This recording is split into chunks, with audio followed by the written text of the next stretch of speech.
मी 7 पदव्याचे असून माझा पठाण गट नंबर 245 रेल्वे लाईन गेलेली आहे।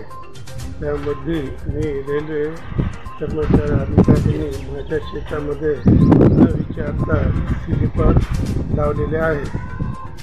नंतर मी जमीन मोजून घेतल्यानंतर आम्हाला कळाले की सिमेंटचे बोर्ड आपल्या शेतात आलेले आहे आणि अतिरेकने मला 2 वेळेस जमीन मोजून दिली। त्यामुळे मी रेल्वेचे डिव्हिजन सेलू, जालना डिव्हिजन आणि नांदेड डिव्हिजन यांना वेळोवेळी अर्ज दिले, पेटी घेतले।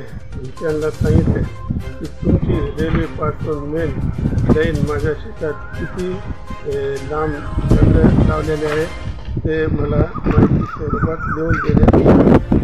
नंबर 2, माझ्या शेतामधून त्यांनी बांधावरील मोठमोठे झाडं तोडून नेले।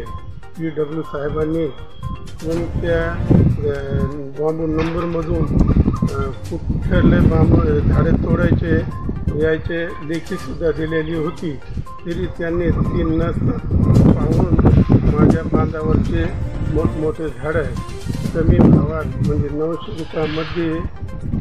रुपयामधून पावती काढले हराशीची। ते झाडे कमीत कमी 830 ते 40,000 रुपयाचे होते। तरी साहेबांनी याची चौकशी केली नाही। मी डिव्हिजनला माहितीचे अधिकारसुद्धा दिले, सेलू डिव्हिजनला दिले, नंतर दुसऱ्या महिन्यात जालना डिव्हिजनला दिले, नंतर तिसऱ्या महिन्यात नांदेड डिव्हिजनला दिले, परंतु चौकशी झाली नाही।